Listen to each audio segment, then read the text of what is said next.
Thank you for joining us for the City of Barrie Bradford Street Class Environmental Assessment Study Public Information Center number 2, or PIC 2. We'd like to begin this evening's presentation acknowledging the traditional territory of the Anishinaabe people, which include the Odawa, Ojibwe, and Potawatomi nations, collectively known as the Three Fires Confederacy. We also acknowledge the Wendat Nation, who occupied these lands prior to the middle of the 17th century. We are dedicated to honoring Indigenous history and culture and recognize the enduring presence of Indigenous peoples on this land. We are committed to moving forward in the spirit of reconciliation and respect with all First Nations, Métis, and Inuit people. Welcome to the second of 3 public information centers for the Bradford Street Corridor Class Environmental Assessment Study. It's a mouthful. We appreciate you making the time to join us tonight to learn more about the project and provide your feedback.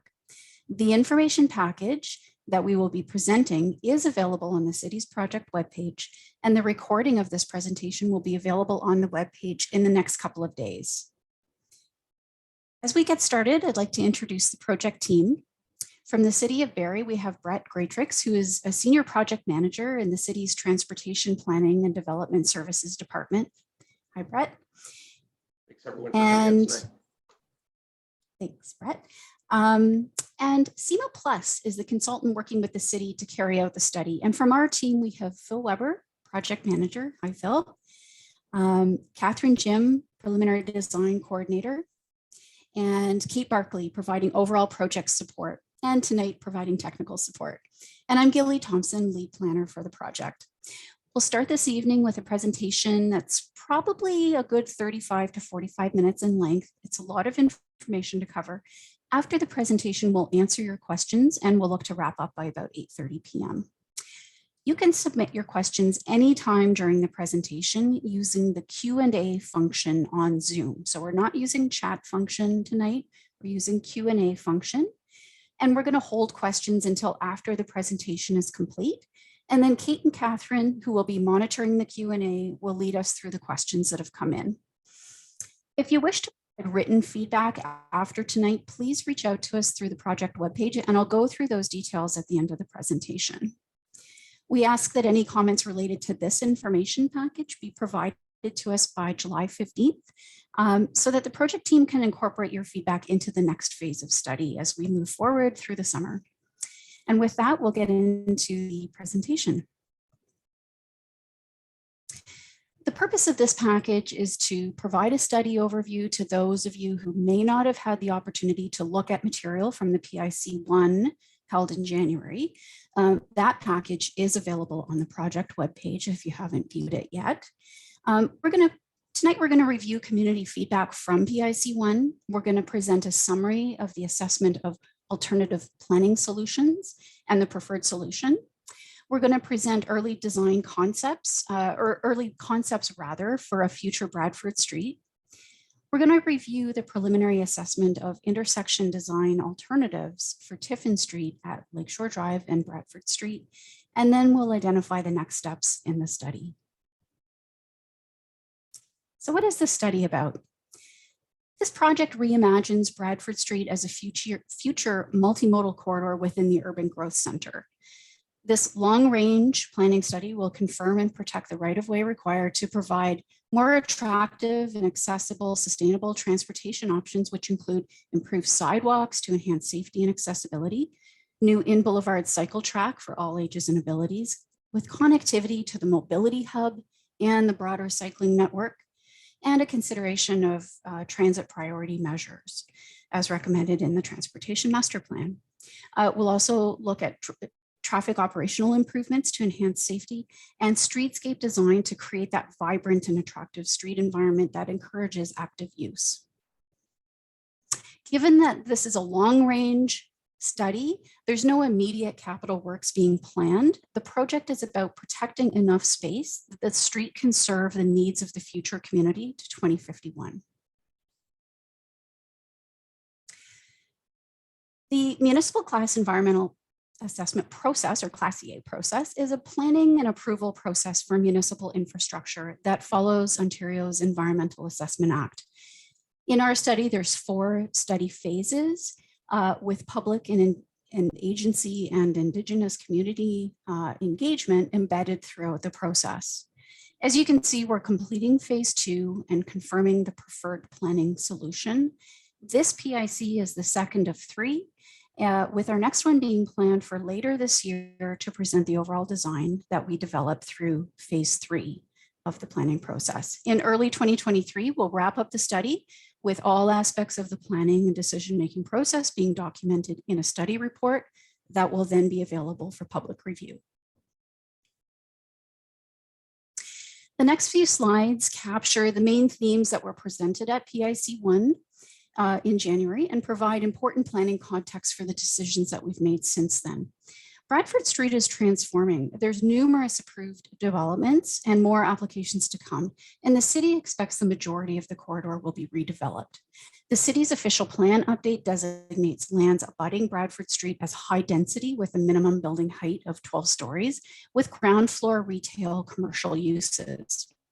Overall, the urban growth center will see a shift towards more strategic use of available land through the construction of mixed-use residential and commercial developments in close proximity to one another, with a more pedestrian-friendly environment, enabling people to live and work within a walkable community with easy access to public transit to encourage less vehicle use. Bradford Street is the primary transportation link within the urban growth center and is being planned as a complete street that will be integrated with the community and provides mobility for all users, including transit riders, pedestrians, cyclists, mobility device users, and drivers. We know that operational and safety improvements are needed in future, and the city's 2019 Transportation Master Plan identifies possible future high occupancy vehicle, HOV, transit priority measures on Bradford Street. And at PIC 1, we also reviewed some of the existing issues at Tiffin Street intersections, and we carried out analyses that demonstrated how these are expected to worsen in future, even with a shift to active transportation and transit. So based on all of the initial work carried out in the early stages of the study, we presented the problem and opportunity statement at PIC 1 that sort of summarized all aspects of this project and what we look forward, what we look to move forward with. Bradford Street is a prominent corridor within the urban growth center, and given its proximity to and natural connectivity among the mobility hub, the waterfront, and the downtown, it will continue to be prominent in future. The current road is, quite frankly, unattractive from a community active transportation perspectives, with narrow sidewalks, no cycling facilities, no streetscape features or landscaping consistently along the corridor. The existing road right-of-way won't accommodate the types of improvements required to support the planned transformation of the corridor and the community. So planning for future needs of Bradford Street will need to ensure that land use transformation can occur while we protect enough right-of-way to accommodate all of the elements to promote that sustainable transportation options, safety, community activity, and vibrancy that we're looking for. PIC 1 was held as a virtual meeting on January 27th with 38 people attending. We received 14 stakeholder responses just prior to and following PIC 1. Some of the feedback themes and how these aspects have been considered are highlighted on the next few slides. And we've also posted a series of question and answers on the project webpage that capture these and other questions and themes. So if you'd like to take some time to review that, at some point, feel free. In general, there's a support for new and improved active transportation facilities and transit supportive development. There is an acknowledgement that Bradford Street needs to look different in future, but there's various interpretations of what that means. And let's briefly review some of what we heard. So we heard from people that maintaining 4 lanes on Bradford Street is an outdated approach to planning. Our approach is based on the city's current transportation network planning and policies from the official plan and the transportation master plan. Bradford Street is not intended to be a downtown main street like Dunlop Street. The city intends to develop a really context-specific and sensitive design for Bradford Street that's tailored to the unique setting and needs with a distinctly urban look and feel. We need enough right-of-way to accommodate all of the required and desired elements that go along with that.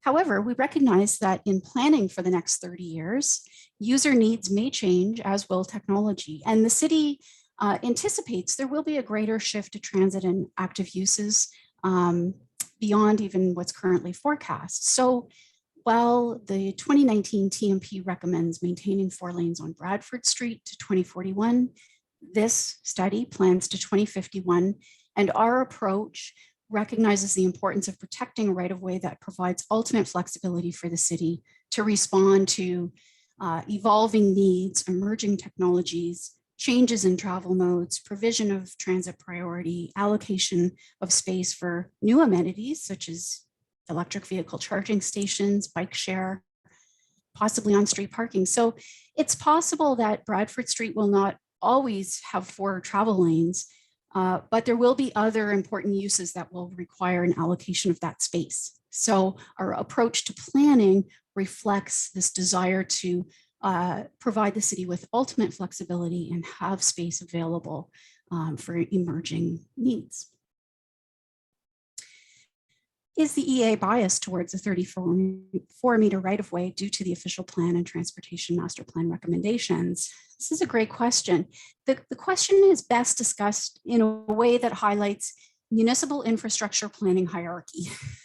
That's a mouthful, but quite frankly, the Schedule C Class EA process that we're following is a mechanism by which the high-level plans and policies identified in the official plan and the transportation master plan are further examined and refined and then implemented on a corridor-specific basis. This isn't a bias in the process. It's a systematic and structured progression from comprehensive citywide planning to corridor-specific planning and design. So all of these planning processes are guided by specific legislative requirements, including consultation, and all are subject to council approval. And in terms of further addressing the idea of bias, the transparency of this decision-making process and the multiple points of engagement, the number of city departments involved, the number of eyes scrutinizing the process creates those checks and balances that ensures that the project outcome and the recommendations that we make are absolutely rooted in the city's priorities and vision. We had some great questions around greenhouse gas reduction. The project team has been monitoring the development of the city's energy and emissions reduction plan, and we see Bradford Street, our study, particularly aligning with Big Moves 1 and 2.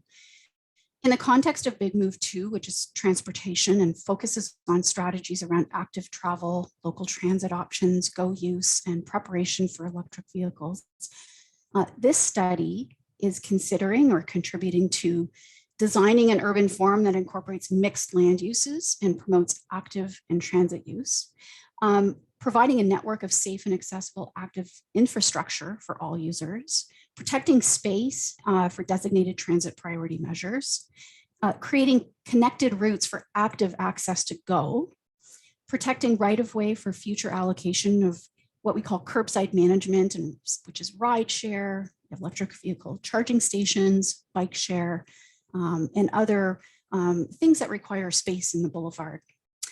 Traffic operational improvements that seek to reduce idling time and delays. In the context of Big Move 1, this study is considering or contributing to that higher density development, which allows more efficient use of municipal infrastructure, the development of a complete community, live, work, play, in combination with complete streets intended to reduce the reliance on vehicles and make active travel attractive to more people, and wider boulevards, which provide opportunities for street tree plantings for shade and options for better management of stormwater as we think about climate resiliency and climate change. We had a question about traffic modeling, and people wondering why it appears that traffic modeling seems to dictate the protection of the 34-meter right-of-way in the transportation master plan and the official plan. I would encourage you to look at the transportation master plan. It's a document that provides strategic direction on for future transportation-related studies, projects, initiatives, decisions, recommendations, priorities around all of that. The TMP addresses all modes: walking, cycling, transit, automobiles, goods movement, using a variety of analysis tools. Transportation network modeling is one tool used to examine travel patterns on a citywide scale to understand how the network functions, identify gaps and needs. The model inputs reflect the city's targets in terms of anticipated or shifts to transit and active transportation. But the TMP makes a whole host of recommendations that are beyond the model. And I've included a handful of them here relative to Bradford Street, and specifically high occupancy vehicle or transit priority measures, Tiffin Street intersection improvements, protecting space for operational improvements like turn lanes or the center median, future cycling facility to be separated from traffic. And overall, the TMP recognizes the need to enhance mobility and accessibility and provide that sense of livability and safety on Bradford Street. So we're going to switch gears a little bit.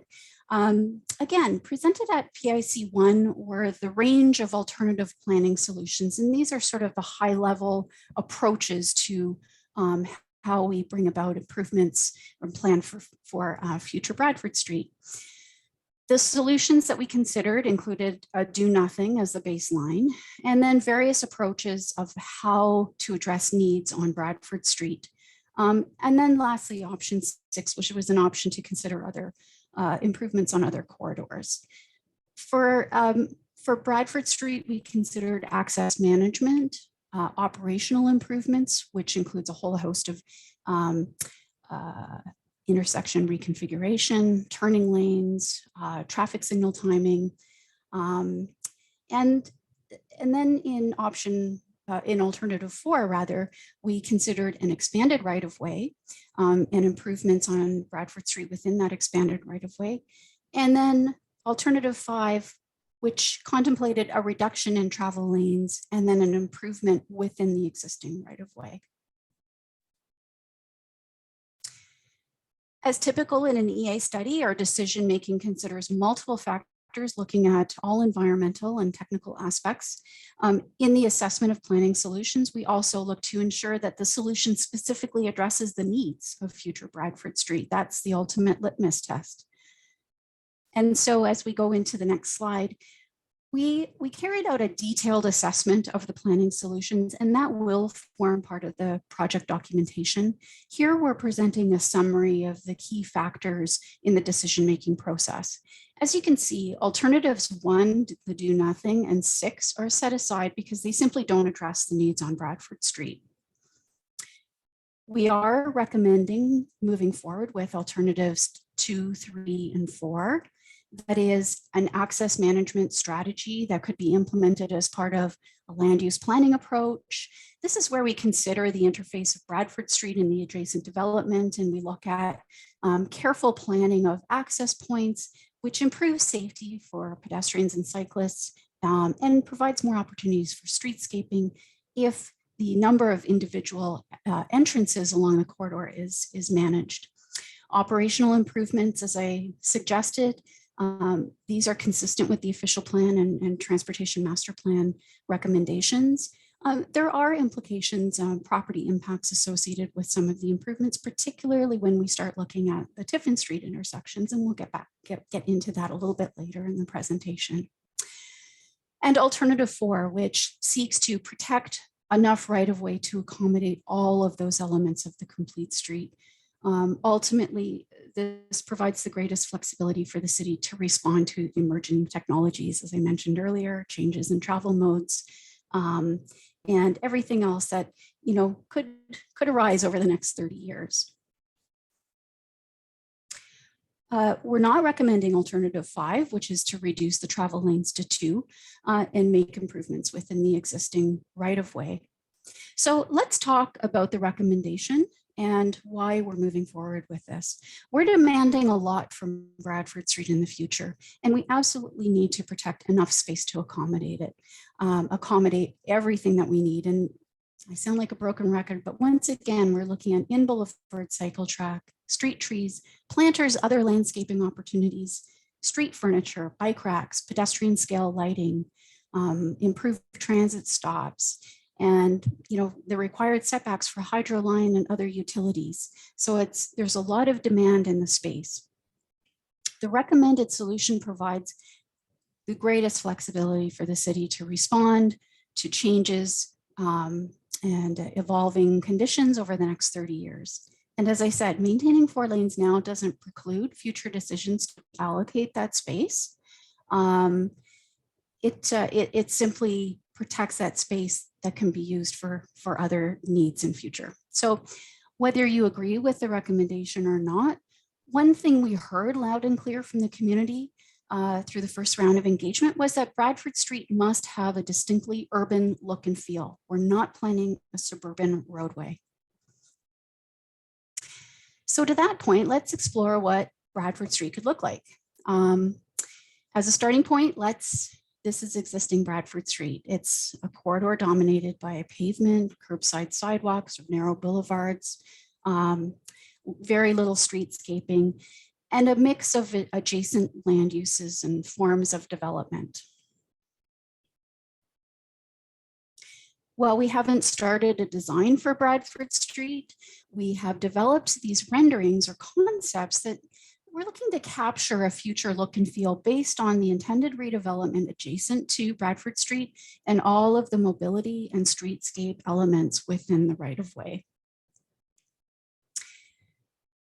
And we'll take a closer look at each of the elements that make up the right-of-way requirements. So first of all, let's add the sidewalk, setback, and buffer. Okay, next, let's add the cycle track. Great. And then the boulevard and curb. The boulevard space will be occupied by benches or other street furniture, landscaping such as planters, street trees, shrubs, the hydro line and other utilities, underground utilities, transit stops, bike racks, and pedestrian scale lighting. Let's add the travel lanes. We've accounted for a narrow inside lane and wider outside lane to better accommodate transit vehicles and to sort of consider how we can minimize the overall right-of-way and minimize the road portion of that overall right-of-way. And finally, the median area, intended as an opportunity for street tree plantings in parts of the corridor, but space for left turns at intersections in other parts of the corridor. As we start to develop the design along the entire corridor, we'll further refine and confirm the right-of-way width and how all of these elements work together along the entire study area.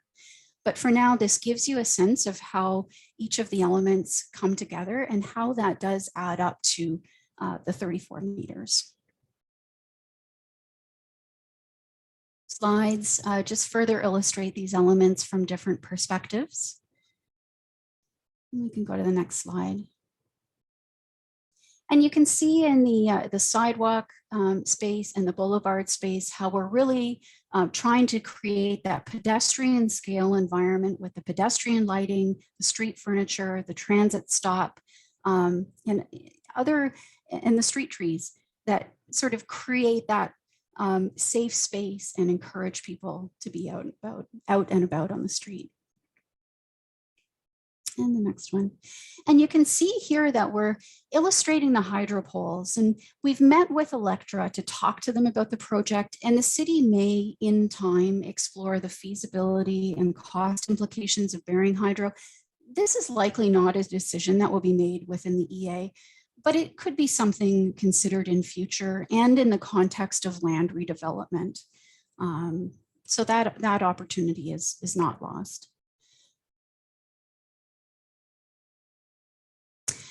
And I'll wrap up this section of the presentation by just highlighting that the recommended solution aligns with the city's strategic priorities around creating those walkable and diverse neighborhoods, improved and expanded public space that is safe and vibrant, and providing more sustainable mobility options and better connections among those mobility options. As we move forward into design, we'll continue to focus on aligning this work with the guiding principles of the official plan in terms of supporting the growth of healthy communities, design excellence, connectivity and mobility, green and resilient infrastructure, and supporting economic prosperity in this urban growth center. With that, I'm going to hand the presentation over to my colleagues, Catherine and Phil, to walk through the work that they've done in assessing the Tiffin Street intersection design alternatives at Bradford Street and Lakeshore Drive. Catherine and Phil.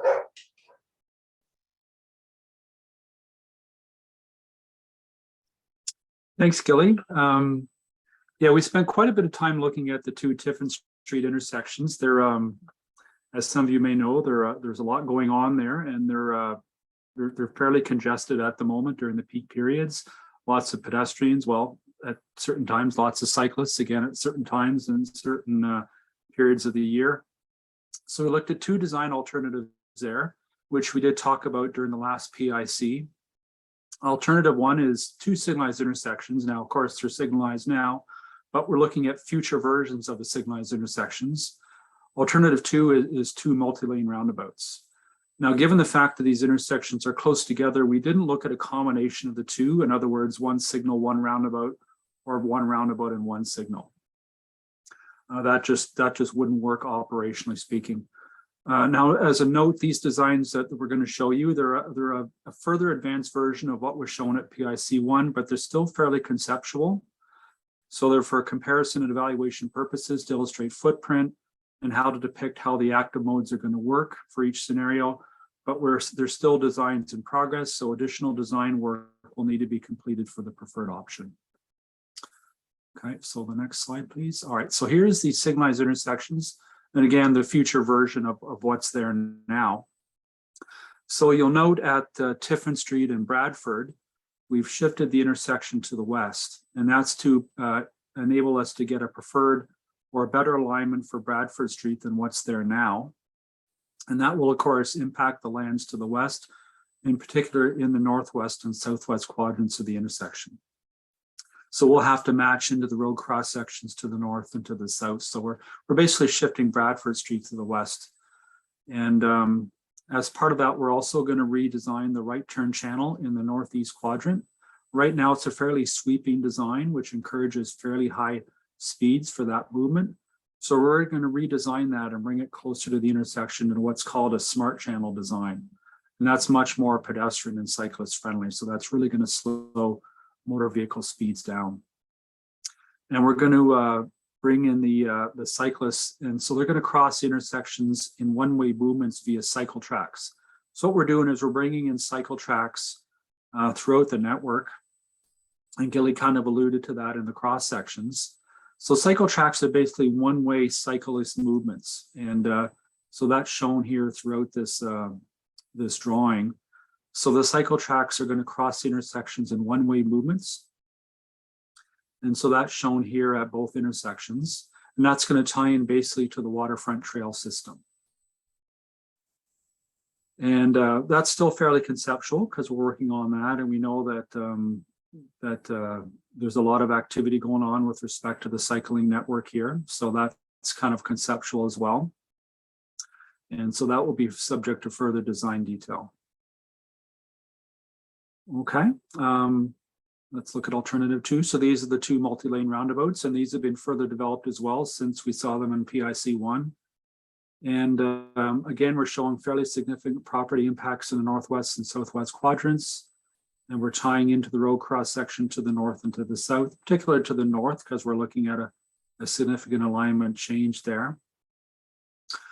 And also we're looking at cycle tracks as well. So one-way crossings at the roundabouts. And one thing that's a little bit different here is that we're now looking at a mid-block crossing between the two roundabouts instead of separate crossings at the Lakeshore Drive roundabout. And the reason for that is we thought, given some of the cyclist desire lines here, in particular, when we were in the field, we noticed a fair number of cyclists were completing the eastbound movement at Lakeshore Drive, making a left turn to access the waterfront trail, kind of at the northeast quadrant of the intersection. And we thought, given the larger footprint of the roundabout here, we thought it might be unlikely that cyclists would divert to the south leg and then the east leg to complete that movement. They would probably take a shorter path via the west leg and then the north leg. So we thought it might make more sense to have a mid-block crossing there, and they would go mid-block and then via the north leg. So that was kind of the rationale for the mid-block crossing there. But otherwise, crossings are basically the same as at the signalized intersection. It would be one way otherwise. And so that's the cycling network there. So the cycle tracks. Otherwise, it's the same as the signalized intersection, pedestrian crossings on all the legs. And again, this is conceptual, subject to further design detail. And I think that's about it. Okay, on to you, Catherine. Great, thanks, Phil. Okay. So as you have seen in the last couple of slides, you probably noticed, and as Phil has noted as well, you probably will notice that the design concepts for both the signalized intersection and the roundabout at Tiffin Street does shift the alignment of Bradford Street slightly to the west. And we did that for a number of reasons as we developed these concept design. And as Phil noted also, one of the main reasons is by adjusting the alignment, shifting it to the west, it does allow us for an improved sight distance for vehicle approaching the intersection, and also for them when they're traveling through the intersection. As you noted, currently the configuration itself, as it approached the intersection of Tiffin Street, it is a bit of a sharp turn. So by shifting the alignment, it does allow for better sight distance, thereby ensuring the safe operation for all road users, whether you're the driver in a vehicle or pedestrian that are crossing the intersection. We also noted that currently these two intersections on Tiffin Street is quite close together. By shifting the alignment slightly to the west on Bradford Street, it does increase the distance between these two intersections, allowing, again, more efficient operation, including allowing for the storage for turning vehicle, thereby reducing for the potential for queuing and for queuing spillback. And also by shifting the alignment, it does improve the geometry of the road itself, which allow for greater flexibility for any potential changes in the road function in the future. And as Gilly noted early on, at this point of the environmental assessment study, we do want to assist the city in protecting the ultimate right-of-way, allowing the future planning of the area around Bradford Street, because we understand growth is coming. And by allowing the improvement of the geometry, it does allow for that flexibility in the road function, any changes in the road in the future, accommodating any intensification in the area. So in general, really what we're trying to do here is to allow a concept where it is going to be more consistent with current design standard, and also create a more safer operating conditions for road users at these locations.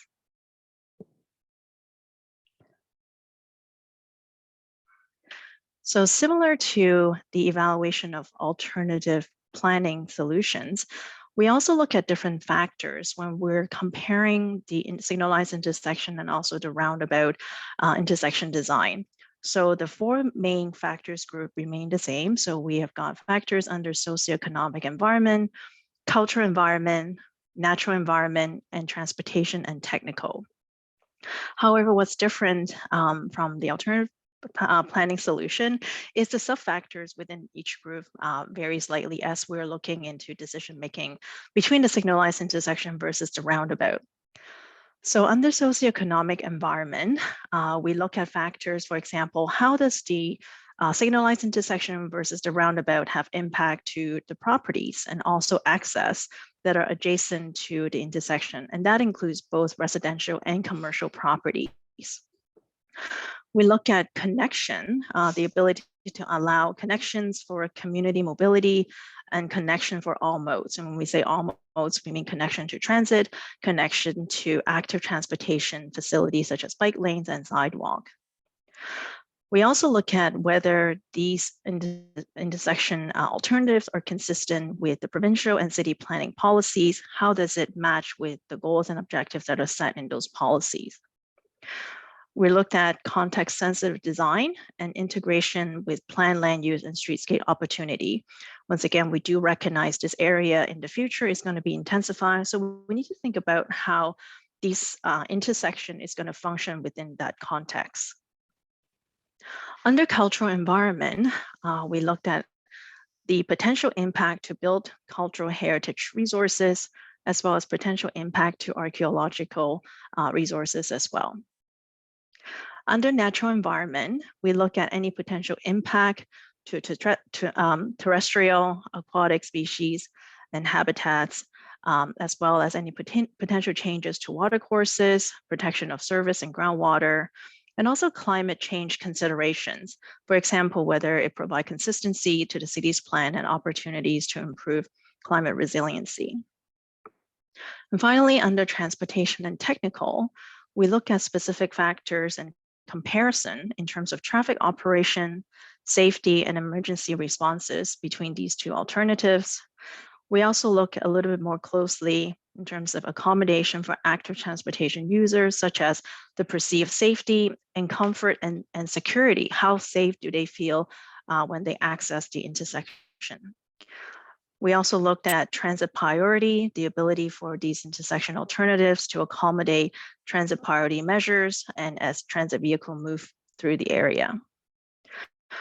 As well as we also looked at accessibility. For example, people with accessibility needs, whether it's easy for them to navigate through the intersection. And last but not least, we also have a set of technical considerations, and that includes construction methodology, staging consideration, and also the estimated cost to build a signalized intersection versus a roundabout.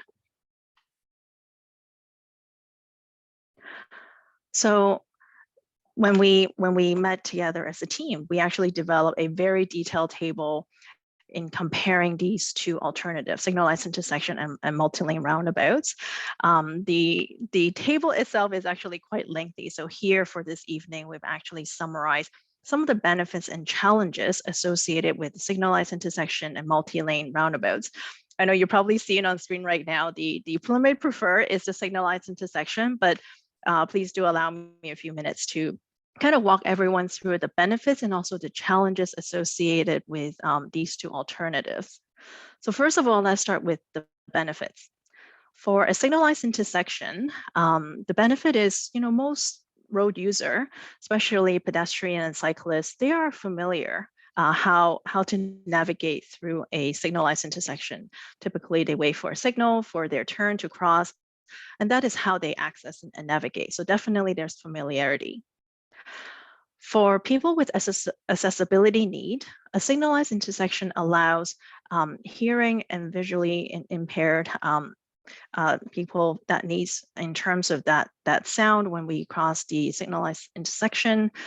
So there is built-in mechanism that can accommodate for that need. And also for a signalized intersection, it does have a more compact footprint, which is more desirable from a human scale and movement perspective. So if you think about a more compact intersection, if I'm trying to cross to the other side of the road, it does feel a little bit more usable rather than feeling the building you're trying to access across the street is really far away.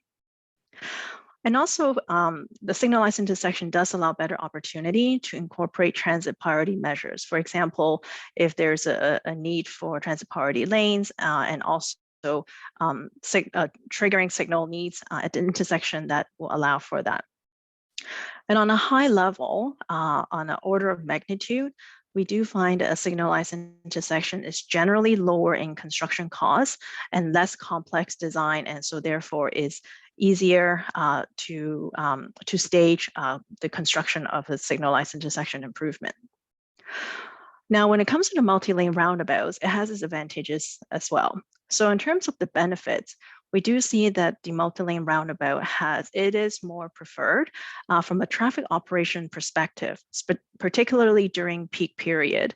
And it does allow for traffic to flow at a lower speed because drivers, as they approach the roundabout, they are expected to slow down. So from when we did our traffic analysis, we did find that the roundabout does allow for better traffic operations during peak period in particular. And also from a safety perspective, a roundabout is considered will allow for less potential for severe collision for all the users. For example, as you're entering the roundabout, you know, if the vehicles were to accidentally hit someone, is usually a side swipe accident, whereas if it's a signalized intersection, if a through vehicle collide with someone who's turning left, then it becomes what we call a T-bone collision. So usually those result in more severe injury.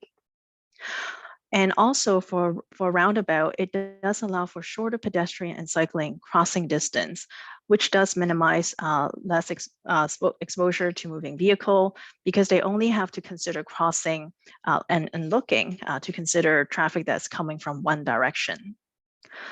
And because at a roundabout, vehicles tend to slow down to cross the roundabout, it does allow for lower emissions because that will, compared to signalized intersection, because it is less of that stop and go. And we do notice people as they press on their gas, coming out of a red light, that does generate more emissions compared to a roundabout. Now, if we're to compare the challenges between signalized intersection and multi-lane roundabout, the signalized intersection itself is kind of the flip side of the benefit of the roundabout. So while it does have all the benefits that I just noted, it does have more traffic congestion, particularly during peak hours, and there is potential for spillback and also just jamming up the intersection, really. And in terms of, again, typical signalized intersection design, you know, traffic tends to be traveling at a slightly higher speed compared to vehicles entering a roundabout. And there is a greater potential for more severe collisions, which I had just talked about earlier. In this case, because of the higher speed that might be going through an intersection, for example, in the left-turn movement as well, pedestrians are considered a little bit more vulnerable to this unprotected movement. And also in the case of signalized intersection, there is longer crossing distance when you try to cross from one side of the road to the other, because you're having to cross traffic coming from both directions. So from a pure distance perspective, it is a little bit longer distance, and it does expose pedestrian to vehicles that are on the road. Now, in terms of multi-lane roundabout, the challenges that we see is that it does have some encroachment into the Allendale property, and that is a heritage property that we take note of. And the previous graphic that Phil was going through, because of the footprint of the roundabout, it does encroach onto that property. And this being a multi-lane roundabout, it may be less familiar to pedestrian and cyclists. And depending on the age, the mobility, and whether people have accessibility need, it may be perceived as more unsettling when trying to cross a multi-lane roundabout. And similarly, a point that kind of carries through then is there might be multiple threat crash possibility for people who are trying to cross a multi-lane roundabout. For example, if a driver in the first lane yield to the pedestrian and the pedestrian is not able to perceive the driver's reaction in the second lane, so that may be creating a conflict there as well. And with the multi-lane roundabout, because of the size of the footprint, it is going to be more of an out-of-way travel for pedestrian and cyclist compared to the smaller footprint of a signalized intersection. So you've seen that we have circled the signalized intersection as the preliminary preferred. In the next slide, you will see a bit of a summary of why we're proposing this to be preliminary preferred. Thanks. So as I noted before, a signalized intersection, it is being perceived by active and mobility device users as more familiar and easier to access and to navigate. Again, it is that familiarity, something that everyone is used to in terms of what is out there right now. So there is a better sense of comfort when using a signalized intersection. It does also provide a more direct route for active transportation users. And as I noted just a moment ago, because of the larger footprint of a multi-lane roundabout, if you're a pedestrian or a cyclist, it does feel like it is a much larger footprint to cross. So a signalized intersection is definitely a more direct route. And as I noted before, the signalized intersection will better accommodate people with accessibility need for hearing and also who are visually impaired as well. It is a more compact footprint, more desirable from a human scale, especially knowing that this area is going to be planned for future intensification. That smaller footprint certainly fit better of the intended land use in the future. And also, it does allow for better opportunity to incorporate transit priority measures. And last but not least, it does have, from an order of magnitude perspective, generally lower construction costs, less complex design. So therefore, from a staging perspective, it is going to be a little bit more conventional and less interruption to the community. So like Phil was saying before, these are all conceptual design right now. And as we move forward to the next phase of our environmental assessment study, this design will be further refined based on comments that we received at this PIC. So we definitely want to hear from you in terms of your input and your thoughts about the preliminary preferred intersection design. Great, and back to you, Gilly. Thanks so much, Catherine. And I'll just reiterate, you can see that there's compelling rationale for either of the alternatives. And we really do want to hear from you about your thoughts on what might work better in these locations and in this context. So I'm going to talk a little bit about next steps in the design process. Over the next few months, we're going to be shifting into developing the overall design plan for Bradford Street. And we've identified design constraints and considerations. We've considered what the future road cross section could look like, as you've seen in the renderings. And we've recommended a preliminary preferred design at the Tiffin Street intersections that we'll get more feedback on.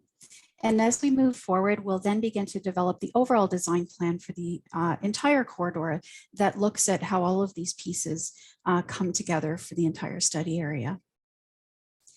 And in terms of next steps in the Class EA study, the project team will review and consider all feedback from this round of engagement. As I said, we'll develop the preliminary design plan and we'll be presenting that to the public at PIC number 3 later this year. And we'll get your feedback on the design at that time. And after that PIC, we'll further refine the design based on that feedback from the public, Indigenous nations, agencies, and we'll complete the final impact assessment of that design plan. And then finally, we'll prepare the environmental study report to document study findings, and we'll make that document available for public review. So there's a number of different points where you can provide your feedback and input to the decision-making process. So this brings us to the end of our presentation. Thank you very much for listening to the presentation. It went a little bit longer than I had anticipated, but usually does. And we know your time is valuable. We appreciate you investing your time with us. We encourage you to provide written feedback through the project webpage or reach out to us via email. There's a few options there. As we mentioned off the top, this presentation is available online now, and the recording will be available on the project webpage in the next few days. We'll provide it to the city tomorrow, and perhaps even by Friday it might be posted. If not, then check on Monday.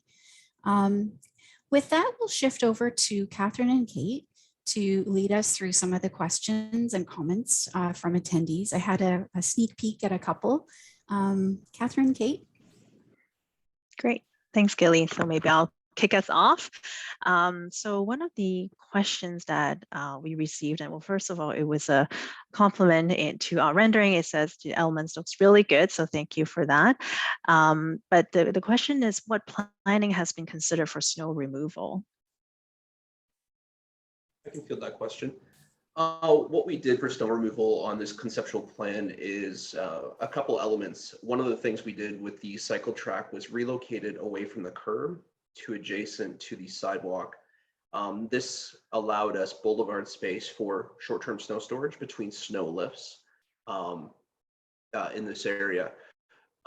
Because this is a long-range study and long-range implementation, when we do see this implemented, we'll have a lot larger residential base in this area to support that higher level of service that would go along with the streetscape such as being proposed. So definitely a great question, and definitely with that enhanced streetscape will be some additional effort to keep that free of snow and keep it clear. Great, thanks, Brad. And the next couple, is more of a combined comment and then question. So the comment is, one of the participant thinks that the multi-lane roundabout should strongly be considered as one of the preferred solutions.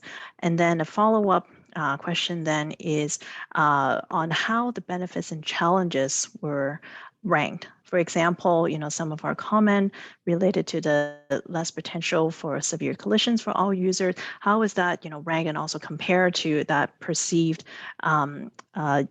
user of pedestrian and cyclists becoming be more familiar and easier to access and navigate. So this kind of speaks to our analysis and evaluation process between the intersection and also signalized, the roundabout and signalized intersection alternative. So maybe I'll just answer on a very high level, and then Gilly, maybe you can chime in to provide a little bit more detail as well. So the analysis and evaluation that we have done certainly is we intended to be comprehensive, which is why we have considered multi-factors under 4 very large groups. So we want to be comprehensive by looking at not just a technical component, but really how these 2 intersection alternative function within the community.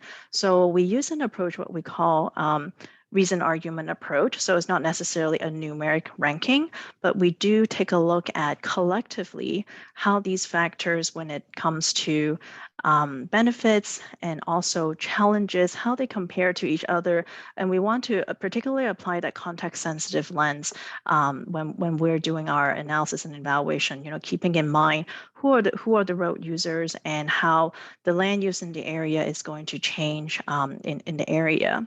So once again, it's not a strict numeric ranking, but rather is a reason argument approach when we look kind of across the board on these different factors. So Gil, I don't know if you want to, anything you might want to add? I'm going to invite Phil to jump in if you've got anything to add, Phil. Oh, you unmute. Rookie mistake. Yeah, no, Grant, that's a great question. We did actually do an economic analysis as well, looking at construction costs, life cycle costs, everything else. This is sort of an input into the evaluation. It wasn't the be all end all to the evaluation, because as Catherine and Gilly mentioned, we also did the reason approach that looked at a more comprehensive set of evaluation criteria. But we did a sort of focused transportation evaluation of the 2 alternatives. And as part of that, we looked at construction costs and then life cycle costs. And the life cycle costs include societal costs of crashes, of injury and fatal crashes and PDO crashes. And that was an input into the evaluation. But like I said, it wasn't a total part of the evaluation. And what that evaluation concluded was that actually when you look at the overall life cycle costs of the two alternatives over 20 years, they're very close. And that's because the signalized intersections have a lower capital cost, but a higher societal cost of crashes. But the problem is that the construction costs are a much more certain cost. Like we can predict that with much more certainty than we can the societal cost of crashes, because the societal cost of crashes are based on a lot of assumptions. In other words, those things are hard to predict because they're based on things like uncertainties with collision prediction models, uncertainties with cost of crashes over a life cycle, that sort of thing. So when you look at the fact that we can predict capital costs, by the time we build something with a certain amount of certainty, but life cycle costs of crashes over a life cycle with much less uncertainty, when you weigh those two things together, the conclusion was that, on balance, the conclusion was the signalized intersection is probably less costly over that life cycle. So that was kind of the conclusion of that exercise. But again, they're very close. And even throughout this evaluation process, by the time we were done with this reason analysis, the two were still fairly close. I mean, it wasn't a slam dunk. The signalized intersections were the preferred alternative. They were, but not by a big margin. So it was a fairly tough decision by the project team. Thanks, Phil. And I'll just reemphasize a couple of points. We very much do want feedback on where we've landed with the assessment. As Phil and Catherine have said, they're very similar in the relative benefits and challenges. We've taken an approach where we are thinking about perceived use by by pedestrians and cyclists. We're looking to you to let us know if that perception is correct as far as you're concerned. And the more people we can get weighing into this, the better. How comfortable are you using it? How comfortable is your neighbor using a roundabout? So, we certainly are really open to continuing to evaluate based on the feedback that we get after tonight and over the next few weeks. Yeah, absolutely. Mm-hmm. Thanks for that. And maybe as a follow-up comment to that, I think there's some interest then to see our decision-making matrix, our assessment table, and so that it allows better understanding. So maybe to that I can note that, right now it is in draft form, and Gilly also just mentioned that, we welcome your feedback. So certainly, we will be, more than happy to share that. Just on one more comment or challenge that we ran into with the analysis in this area is the projected redevelopment to occur, especially in proximity to the former TSC site. I don't have the exact number of units, but I believe it's in the range of 1,000 to 2,000 additional units, plus additional growth in the UGC. So there will be a pretty significant pedestrian load in this area, coupled with the relocation of the transit stop to the Allendale GO station, coupled with the existing Allendale GO station, all anchored by the waterfront as a major center of gravity for pedestrian and AT trips. So one of the things that we monitored closely through our analysis was potential reduction benefits of the roundabout due to that heavy load. Just interrupting the flow of traffic was another factor as well. So it's sometimes difficult to imagine how this area will change, but it is changing, and it will change fast. So that was part of the evaluation as well. But I do want to reiterate that we really do want a feedback on the roundabout versus the intersection, and really want to take stock of community input. So appreciate that. Thanks, Brett. Okay, let's move on to the next question. Yeah, yep. So we have a comment to note that the signalized intersection has a lower initial cost. And then the question is then, is there any difference in terms of ongoing maintenance and also upkeep cost, aside from crash cost itself, and also ease of winter maintenance? So maybe with that, I'll pass it to Phil. Sure, yeah. Generally speaking, signalized intersections do have a higher maintenance cost over time than roundabouts. Roundabouts, typically there's a landscaping upkeep cost, but with signalized intersections, there's the maintenance of the signal plant, power to the signals, so signal upkeep, signal timing plans, things like that. But those are relatively small costs in comparison with construction and with the societal cost of crashes. So, and we have taken those costs into account in the economic evaluation. So, so like I said, those were accounted for, and they didn't really have much of a difference in the overall bottom line. Ease of winter maintenance. Yeah, the roundabouts are probably a little bit tougher to maintain in the winter, but there's probably a bit of a learning curve for city staff, but I'm confident they could get the hang of it.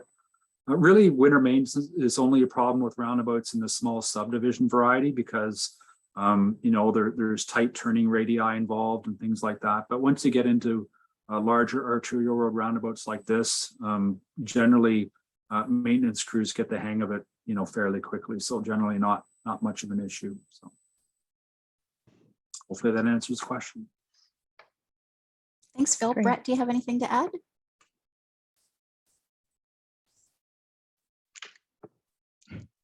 No, nothing further to add. I definitely think a bit of a learning curve, but nothing that any commonly done by nearby municipalities. I don't anticipate any challenge. Thank you. Okay, are there any other questions and answer or questions that we can help answer tonight? Looks like our Q&A have slowed down a bit, and Mm-hmm. you know, we all really appreciate all the comments and questions that we have received so far. So that, you know, we're still here. If you think of anything you would like to share with us, you know, feel free to type in your questions. We're more than happy to answer them. We'll just give you another few minutes. If there aren't any questions that come in, then we'll wrap up early. But as Catherine just said, we're still accessible. You can contact us through the project website. You can reach out to Brett directly. His email is on the project website. It's in this presentation. And so you can definitely provide your feedback in writing to us if something comes to mind after tonight's presentation. If you're like me, you usually think of things the next day. So we had one more question pop up. When is construction estimated to begin? And I'm going to ask Brett to speak to this. Yes, thanks for that question. So this study is a long-range corridor protection study focused on determining what the footprint of potential improvements would be, so we can ensure that we're protecting them and ensuring they're compatible with future development. So there's nothing in the current 10-year capital plan. I don't have a crystal ball either, but this would be something that we would look in the late 30s, pending redevelopment occurring per the provincial growth plan. So that's the answer on that. So nothing within the 10-year plan right now, but likely closer to the late 30s at this point. Thanks, Brett. Okay. Give it another few seconds. Last call for questions. If you've got a question, please feel free to type it in. I see there's a couple things coming in on the chat. I don't know if you want to maybe remind people. Thank you. Now, Yeah, So we just one had another more question. Yep, go ahead, Catherine. Yeah, one more question just come in, and it's asking about the roundabout option. So it's asking that given the location of the crosswalk, is it going to be strange for drivers to have to stop for a crosswalk? So Phil, I think we'll let you take this one. Yeah, all things roundabout come to me. Yeah. Okay, so the location of the crosswalks is a fairly standard location at roundabouts. What's general practice is that the crosswalk is set about 1 to 2 vehicle lengths back from the roundabout. So that is general practice. And what that does is that if you're a driver approaching the roundabout, you want to encounter the crosswalk before you actually reach the roundabout. So what that does is that it separates the task for you as a driver for looking for pedestrians, and then you look for traffic in the roundabout. So if the crosswalk was right at the roundabout, as a driver, you would probably roll right through it because you would be looking to the left for traffic in the roundabout. So the crosswalk is always set back from the roundabout. And practice in Ontario is that there would be a regulatory sign right before the crosswalk telling you as a driver that you must yield to pedestrians in the crosswalk. So it's not a stop sign, but it is a sign that says pedestrians have the right of way. So it's a regulatory black and white sign. So those would be the types of signs that would be at a roundabout such as this if it were to be implemented. So that would be the condition. And there would be marked crosswalks like this with the ladder or zebra markings that reinforce that pedestrians have the right of way at these crosswalks. So there's no signal, but it's a clear indication that pedestrians would have the right of way. So it's not a stop condition, but it is a yield to pedestrians condition. And Phil, I'm just going to ask you to add to that and highlight the mid-block crossing and the elements of that. Yeah, maybe that was the intent of the question. I'm not sure. Yes, so yes, the mid-block location between the roundabouts, that would actually be a signalized mid-block crossing. Yeah, maybe that was the question. So yeah, that would be a signalized crossing, which might be a little bit unusual. I don't know. And so that would have traffic signals, just like what you would find at a signalized intersection. And these would be two separate sets of signals. And so there'd be one set of signals eastbound and another set westbound. And they would be independently controlled. So normally they would be resting on green, but if a pedestrian were to approach and push the button, they would switch to red and they would be independent. So it would be like a two-stage crossing. So the cycle length would be very short because the pedestrian would be only crossing 2 lanes of traffic at a time. But it would be, the pedestrian would have to push 2 sets of buttons to cross Tiffin Street. Thanks for directing my line of inquiry to go. Oh, that's great, Phil. It was a totally complete answer from all perspectives. So that's great. Hopefully answered it. And I just see another comment popped in, and I can take this one. Really like your approach. Bradford should be a highlight entrance to our city, and the proposed upgrade is long overdue. You know, we're already thinking about this from an urban design and streetscape perspective, and the opportunity for that gateway into the urban growth center, and how the mobility hub, the waterfront, and Bradford, the development on Bradford Street all work together as that gateway. And you know, certainly in future design for Bradford Street, that will continue. That will be a theme that will be further detailed, and the opportunity will be seized on that. And it'll certainly be a recommendation from an urban design perspective coming out of our study. So thank you for that comment. And sorry if I might just, getting back to that signalized mid-block crosswalk, that's just an idea we had. If you like it, don't like it, let us know. You know, we just kind of pulled that one out of a hat in some respects, but we thought, given the pedestrian and cyclist desire lines, we thought that was a good idea, but let us know what you think. Phil, do you want to touch on just the accessibility aspect, what that brings to the table? Yeah, I mean, some people have criticized multi-lane roundabouts as not being particularly accessible for pedestrians, particularly pedestrians with limited vision. So this is one way of mitigating that, right? It is to bring a higher level of accessibility to the roundabout option, in particular for this location where we anticipate a fair number of pedestrians wanting to cross. So that is one way of heightening the accessibility level of this particular alternative. But again, let us know what you think.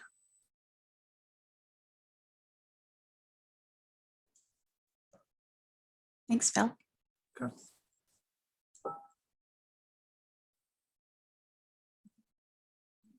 Okay, we'll do one more last call for questions or comments.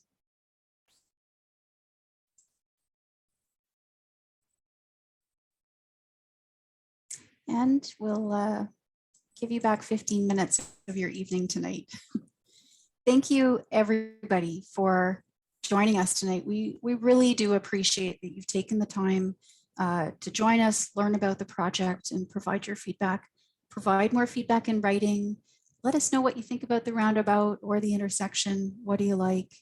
And that will help us finalize some decisions around that.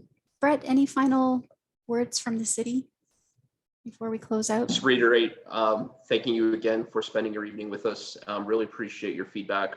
Not to reiterate it again, but really looking for feedback on the roundabout versus intersection proposals, concepts presented. We're really interested to get community feedback on that. It's a really exciting project as we start planning for our future, as we start intensifying and developing from a small city into a true mid-sized city in central Ontario. Really looking forward to this process and probably carrying this on for other corridors identified for intensification over the next 10 years, as far as studies go. So it's an exciting process, and I'm glad folks came out tonight and participated. Thank you very much. Great, thanks, Brett. All right, everybody, thank you. We're gonna leave the meeting now. Have a wonderful night, and hopefully see you at the next Public Information Center later in the year. Good night, everyone. Thank you. Thanks, Thank you. everyone.